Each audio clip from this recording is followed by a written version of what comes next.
Boa noite, gente. Boa noite, professora Marjorie.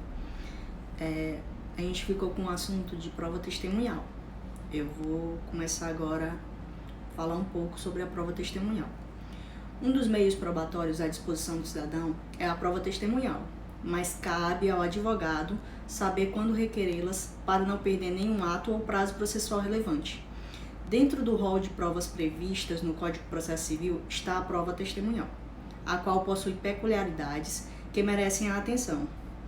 Então vamos abordar a seguir o conceito e as características da prova testemunhal, para quando ela pode ser utilizada, quem pode ser utilizada ou não, bem como as etapas de sua produção.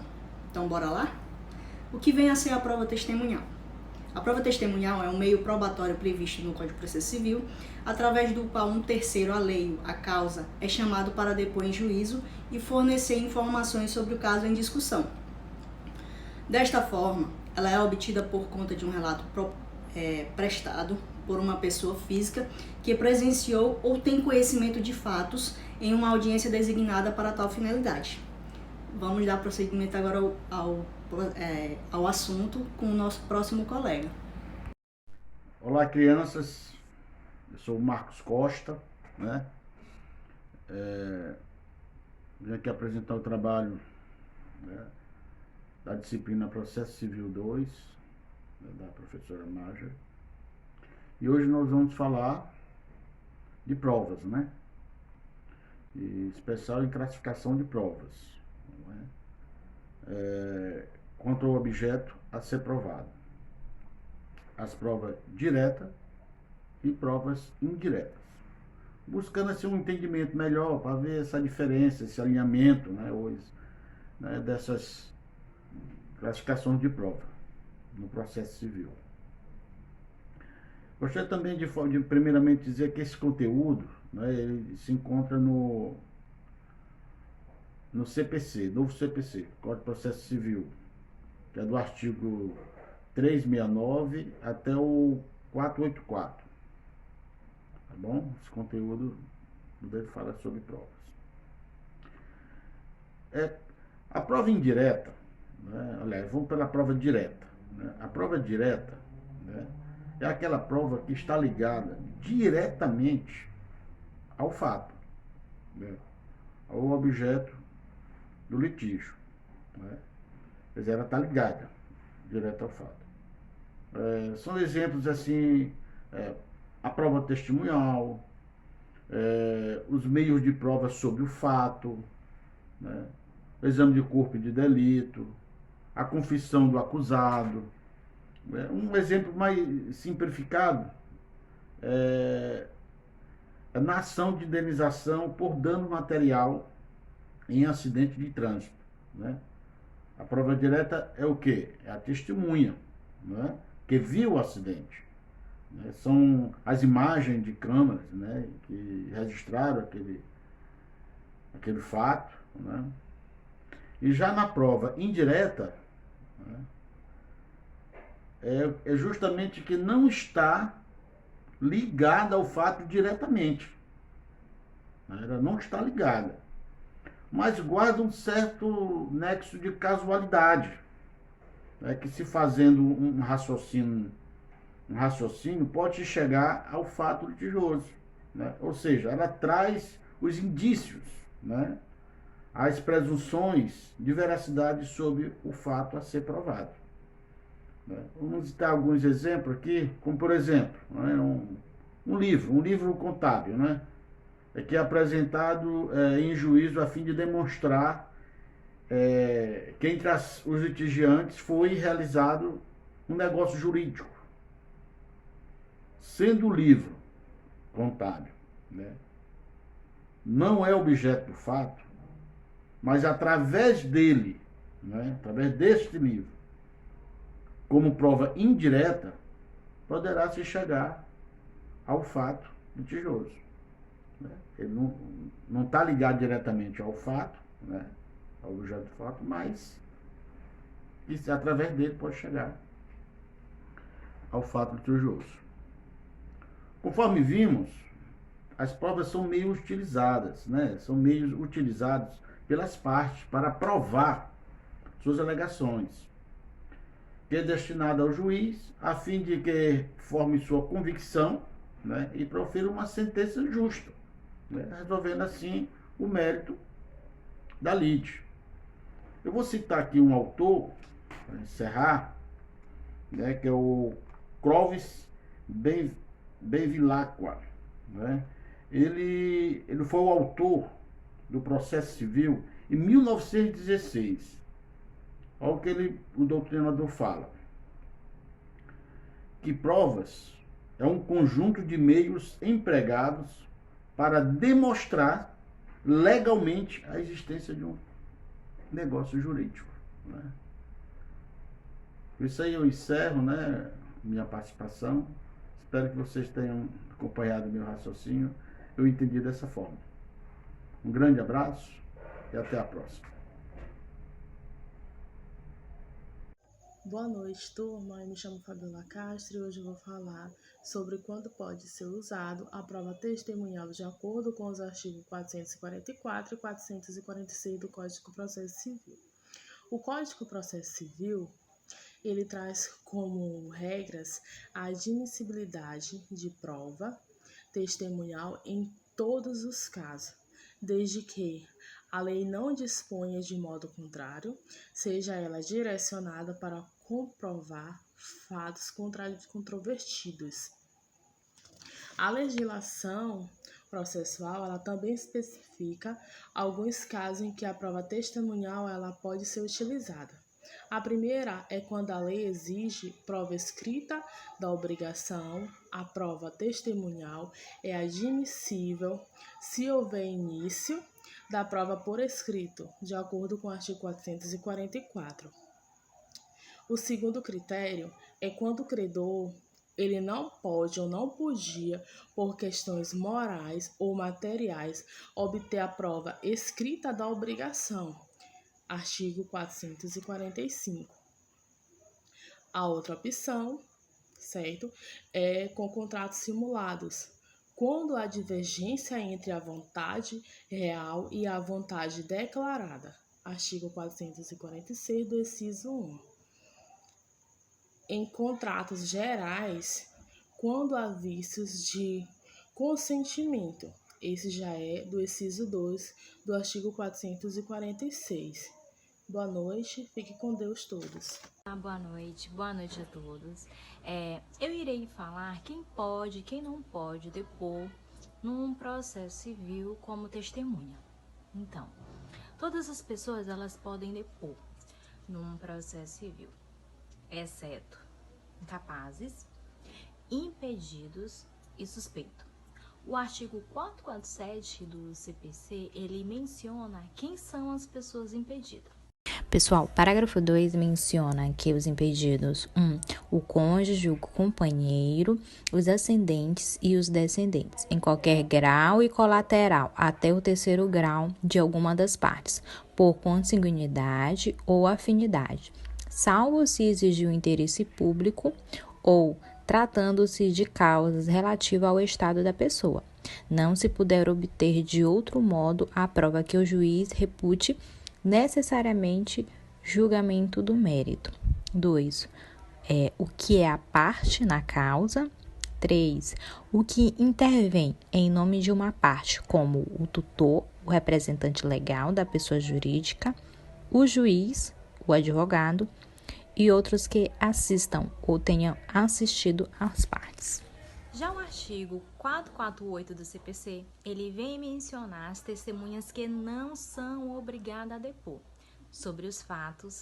O primeiro fato do artigo 448 do CPC é que lhe acarretem grave dano, bem como ao seu cônjuge ou companheiro e aos seus parentes consanguíneos ou afins, em linha reta ou colateral, até o terceiro grau.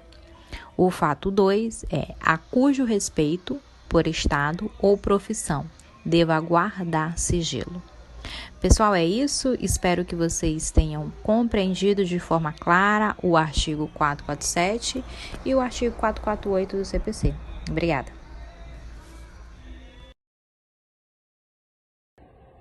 Olá, turma, sou Felipe Castro, vou falar sobre os direitos e deveres da testemunha. Vou começar falando sobre os deveres. A testemunha tem como dever comparecer em juízo sempre que intimada.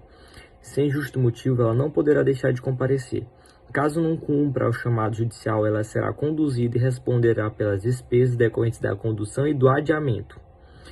As testemunhas também têm o dever de prestar depoimento, o qual decorre do dever genérico de colaborar com a justiça para descobrir a verdade. As exceções desse dever são os casos em que a testemunha válida não é obrigatória a depor, nos quais já foram até falados pelos membros da turma e da minha equipe, certo? Além disso, a testemunha também tem o dever de dizer a verdade, prestando compromisso com tal finalidade no início de sua inquirição.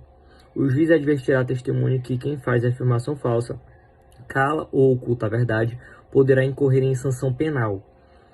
Então, turma, vale lembrar que qualquer afirmação falsa que a testemunha fizer, ela terá que responder por essa afirmação falsa, ou por induzir ao erro a resolução do caso. Agora vamos falar sobre os direitos da testemunha.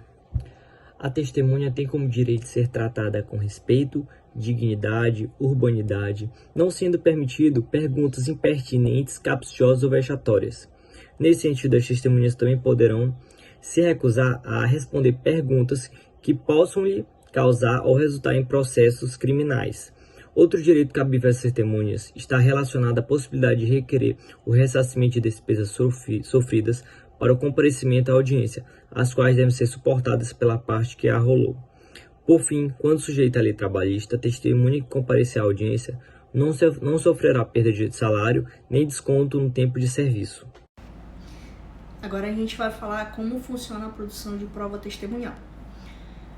Até que se chegue à etapa efetiva da produção de provas em uma ação judicial, algumas etapas devem ser cumpridas dentro do processo. Então vamos abordar cada uma delas na sequência.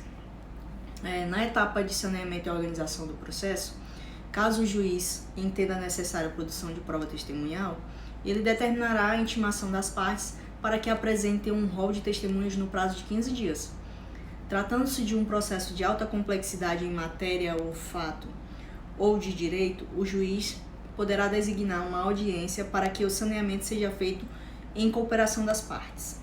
Neste caso, as partes já devem vir munidas no rol de testemunhas para o ato. Com relação ao rol apresentado, poderão ser listadas até 10 testemunhas, sendo que 3 no máximo para provar cada fato. Existe a possibilidade de substituição da testemunha? Vamos ver agora. Em se tratando de substituição de testemunhas, em regra, não pode ser substituída, mas o Código do Processo Civil dá uma exceção, que é o artigo 451. E quais são essas exceções? Caso venha a falecer uma das testemunhas, caso a testemunha não possa comparecer por conta de alguma enfermidade e caso a testemunha não seja encontrada, no caso se tiver mudado de residência ou local de trabalho.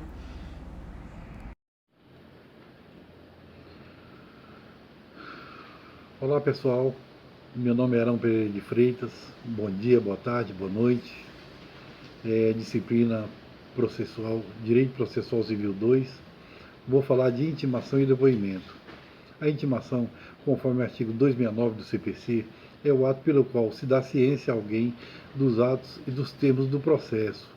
Durante o andamento de uma disputa judicial, ações são realizadas por todas as partes, autor, réu e juízo, conforme os ritos necessários para o andamento do processo, conforme a Lei 13.105 de 2015.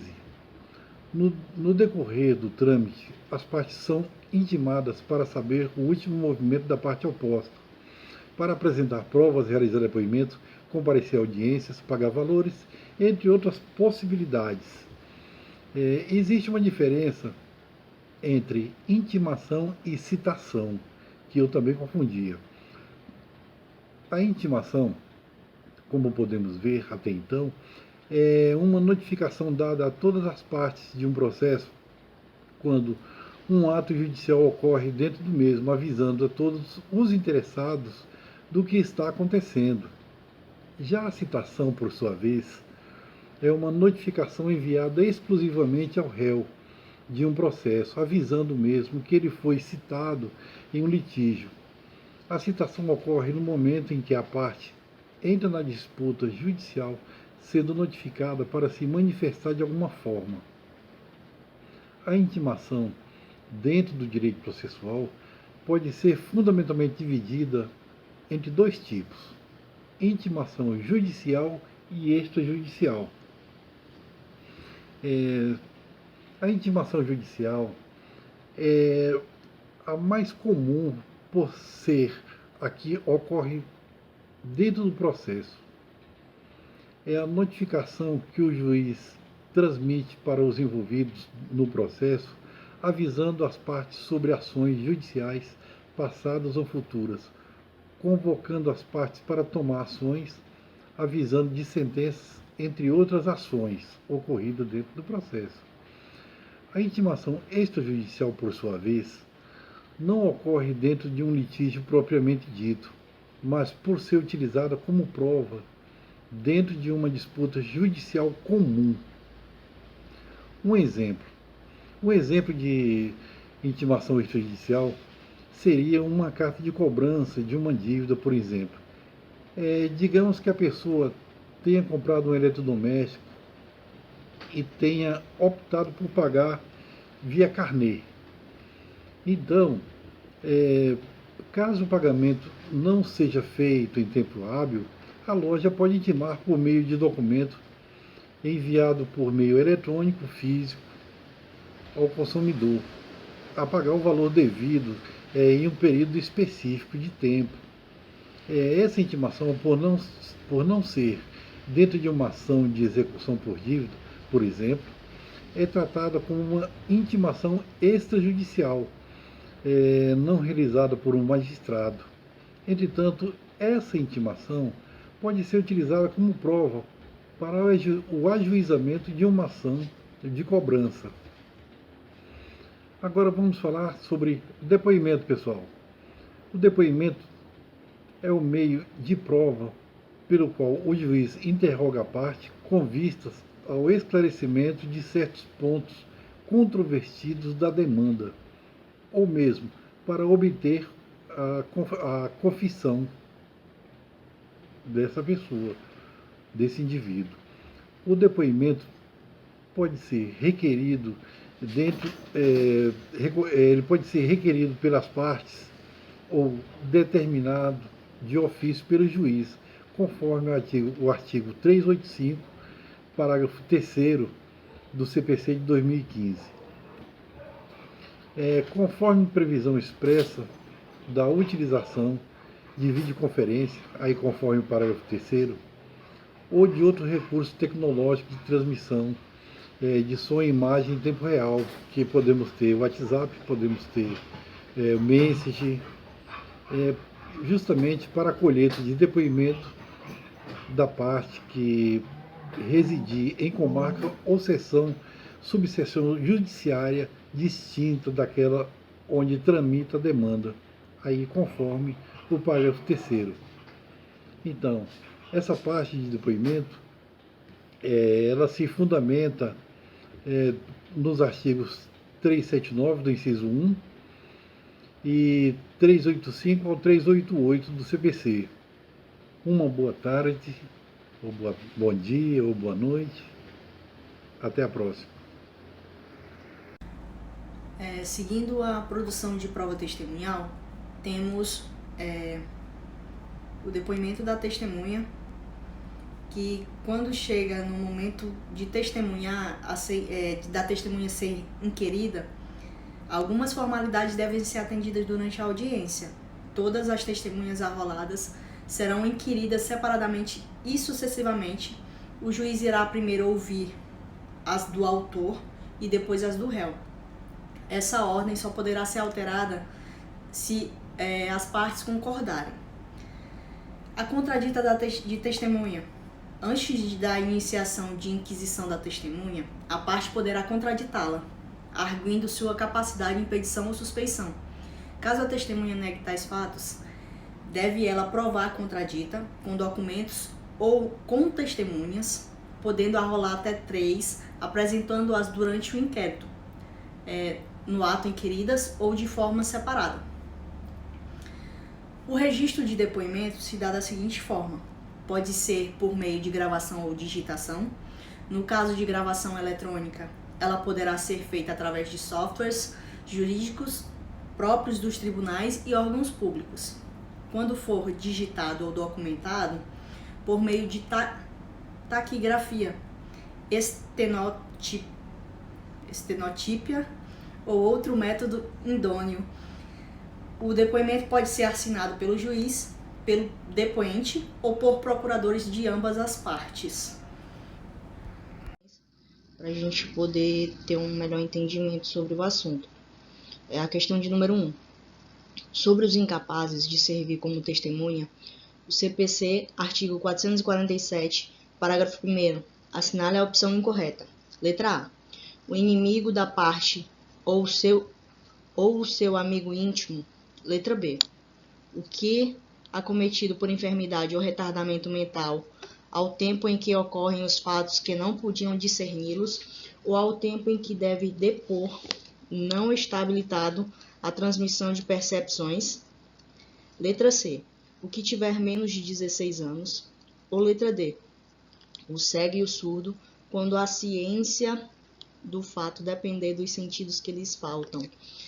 Como ele está querendo a questão incorreta, o que vocês iriam marcar nessa hipótese aqui? A resposta incorreta, no caso aqui, é a letra A. Porque ele está falando de suspeição da testemunha e não de incapacidade, como está dizendo aqui, ó, no enunciado da questão. Tá? Então, é por isso que a letra A é falsa. Vamos lá para a segunda questão agora. Assinale C para correto e E para errado. A prova testemunhal no processo civil é sempre admissível, não dispondo a lei de modo diverso. O juiz indeferirá a inquisição de testemunha sobre fatos já provados por documentos ou confissão da parte, que só por documento ou por exame pericial puderem ser provados. Nos casos em que a lei exigir prova escrita da obrigação, é admissível a prova testemunhal quando houver começo de prova por escrito, emanado da parte contra a qual se pretende produzir a prova. Também se admite a prova testemunhal quando o credor não pode ou não podia, moral ou materialmente, obter a prova escrita da obrigação, em casos como o de parentesco, de depósito necessário ou de hospedagem em hotel, ou em razão das práticas comerciais do local onde contraída a obrigação. É lícito a parte contraditar a testemunha, arguindo-lhe a incapacidade, o impedindo ou a suspeição, bem como casos a testemunha negue os fatos que lhe são imputados, provar, contraditar com documentos ou com testemunhas, até 3 apresentadas no ato e inquiridas em separado. Sendo provados ou confessados os fatos, o juiz dispensará a testemunha ou lhe tomará o depoimento como informante. Então, nessa questão aqui, a gente já até fez alguns comentários a respeito dela, que realmente poderia ser feito até, ter apresentado até 3 testemunhas, e no caso aqui a questão é certa, fundamentado nos artigos de 442 ao 445 do CPC. Aqui eu agradeço a todos pela atenção. Professora, muito obrigado. E até mais, gente.